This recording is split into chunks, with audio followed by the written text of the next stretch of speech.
म्हणजे आमच्याकडे जे पेशंट येतात, म्हणजे दारात पेशंट आला की आम्हाला कळतं की ह्याची प्रकृती कोणती आहे, ह्याच्या मनामध्ये कोणते भाव आहेत आणि याचं बॅकग्राऊंड कसं आहे. चेहरा सगळं सांगत असतो. आणि ह्या चेहऱ्यावरून जे आम्हाला कळतं त्याच्यावरून आम्ही अनुमान करत असतो आणि त्याला प्रश्न विचारत असतो. ह्या सगळ्या अख्ख्या प्रक्रियेमध्ये आम्हाला एक गोष्ट आढळली की माणसं धरून ठेवतात. एकतर काय असतं की मनाचे आजार, मनाला आजार झाला किंवा मनाला त्रास झाला की त्याचा परिणाम आपल्या शरीरावर होत असतो आणि त्याच्यामुळे आपल्याला बरेचसे आजार होत असतात. त्यामुळे मी माझ्या पेशंटला नेहमी सांगतो की सोडायला शिका. कोण काय बोललं मनाला लावून नाही घ्यायचं, सोडायला शिका. कुणी काय आपलं वाईट केलं, सोडायला शिका. कुणी काय बोललं आपल्याला अतिशय वाईट शिव्या दिल्या, सोडायला शिका. आणि ह्या सगळ्या गोष्टी सोडायला आपण जर शिकलो तर आपल्या मनाची चिडचिडी कमी होते. चिडचिड का होते, राग का येतो? कारण आपल्याला एखादी गोष्ट करून घ्यायची आहे आणि आपण रागवलो तर आपल्याला कळतं की ही गोष्ट झाली. आपण आपल्या मुलांवर चिडलो आणि मुलांनी ती गोष्ट केली तर आपल्याला वाटतं की अरे आपल्या रागामुळेच ही गोष्ट झाली. त्यामुळे सबकॉन्शियस माइंड म्हणजे अंतर्मनामध्ये ही रागाची संवेदना हळूहळू स्थिर व्हायला लागते आणि आपली चिडचिड वाढायला लागते. म्हणजे एखादं कारण असल्यावर आपण चिडत असतो आणि ते साध्य पण होत असतं, परंतु नंतर हळूहळू कारण नसतानासुद्धा चिडचिड व्हायला लागते, मनाचा त्रागा व्हायला लागतो आणि याच्या पाठीमागं असतो आपल्या मनाचा रजोगुण. थोडं काय झालं की रजोगुण वाढतो आणि त्याच्यामुळे आपल्याला राग येतो.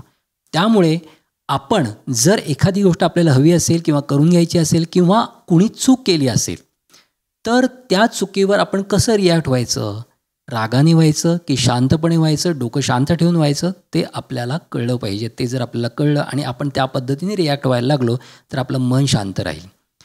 मन शांत झालं, मनाची चिडचिड होत नसेल तर आपल्याला मनाचे आजार नाहीत असं म्हणायला हरकत नाही. एखादं शरीर सारखं आजारी पडतं आहे, ताप येतो आहे, सर्दी होती आहे, सारखं इन्फेक्शन होतं तर आपण काय म्हणतो, हा सारखा वरचेवर आजारी पडतो.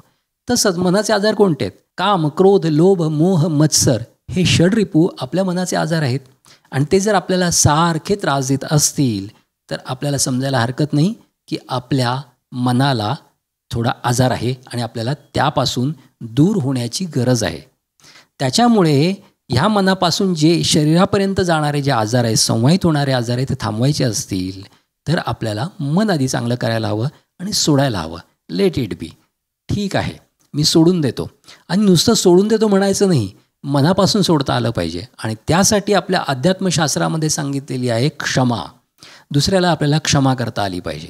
काही त्यांनी चूक केली असेल नसेल, परंतु आपल्याला जर त्याचा त्रास होत असेल तर त्याला जर आपण क्षमा केली तर आपलं मन हलकं होतं आणि तो बोज आपल्या मनावरचा दूर होतो आणि आपल्याला त्रास होत नाही, आपलं मन हलकं होतं. एक गोष्ट सांगतो त्यासाठी.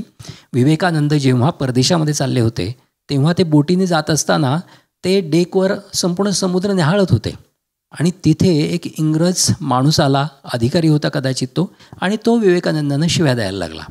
विवेकानंद शांत. खूप शिव्या दिल्यानंतर तो कंटाळला शिव्या देऊन देऊन. कारण कसं असतं, एखादा आपल्याला जेव्हा बोलत असतो किंवा शिव्या देत असतो तेव्हा त्याची अशी धारणा असते की या माणसामध्ये तो रजोगुण वाढावा, त्याने चिडचिड करावी, त्याने रागावं आणि उलटं रिॲक्ट करावा. परंतु विवेकानंद तर काही रिॲक्ट करत नव्हते. मग त्याला शेवटी खजील वाटलं आणि तो विचारला, मी तुम्हाला एवढ्या शिव्या देतो आहे आणि तुम्ही तर काहीच रिॲक्ट करायला तयार नाही, तुम्ही रागावलासुद्धा नाहीत. तर विवेकानंद त्यावर म्हणाले की तू एखादी गोष्ट मला दिली समजा आणि मी घेतली नाही तर ती कुणाकडे जाईल? तो म्हणाला, अर्थात माझ्याकडे. त्यामुळेच मी तुझ्या शिव्या घेतल्या नाही, तुझं वाईट बोलणं मी माझ्याकडे घेतलं नाही, म्हणजेच माझ्या मनापर्यंत गेलं नाही, माझ्या बुद्धीपर्यंत गेलं नाही, त्याच्यामुळे ते परत तुझ्याकडे गेलं. त्याच्यामुळे मी रागवलो नाही आणि मला कुणी काही बोललं तर माझी स्थिर बुद्धी आहे, मी स्थिर बुद्धी ठेवायचा नेहमी प्रयत्न करतो आणि त्याच्यामुळे तू कितीही बोललास, किती शिव्या दिल्यास तरी माझ्यावर त्याचा काही वाईट परिणाम होणार नाही. एक गोष्ट त्यामध्ये महत्त्वाची आहे की जो ऐकतो पण आपल्या मनापर्यंत तो भाव, त्या संवेदना, तो द्वेष, तो राग जाऊ देत नाही आणि दुसऱ्याला माफ करतो, त्याची स्ट्रेंथ, त्याची ताकद ही नेहमीच जास्त असते. एखाद्याचं बोलणं, वाईट बोलणं आपण ऐकून घेतो आणि आपण रिॲक्ट करत नाही, त्यामुळे आपण कमजोर असतो असं अजिबात समजायचं कारण नाही आहे. जो ऐकतो आणि रिॲक्ट होत नाही आणि सहन करतो म्हणण्यापेक्षा त्याला ते जाणवतच नाही, तो खरा स्थिरप्रज्ञ, स्थितप्रज्ञ बुद्धीचा माणूस. त्याच्यामुळे जर आपल्याला आपल्या मनाच्या आजारांपासून दूर व्हायचं असेल तर आपल्याला या षडरिपूंपासून दूर व्हायला हवं आणि त्यायोगे आपण आपलं शरीरसुद्धा व्यवस्थित, चांगलं, स्वस्थपूर्ण करू शकतो. जो या सगळ्या गोष्टींना, क्रियाकलापांना सोडतो, मनुष्याच्या आसवासनांना सोडतो, जो मनुष्य काही बोलले असतील किंवा एखाद्याबद्दल वाईट भाव असतील त्याला सोडून देतो, त्याच्या मनामध्ये कुणाबद्दलही द्वेष नाही, असूया नाही, राग नाही, असा मनुष्य, अशा मनुष्याच्या शरीराला व्याधी चटकन सोडून देतात. कारण आयुर्वेदामध्ये सांगितलं आहे विषादो रोगवर्धनानाम. आणि ह्या सगळ्या गोष्टी तुमच्या मनामध्ये विषाद उत्पन्न करतात आणि विषाद उत्पन्न झाला की रोग वाढतात.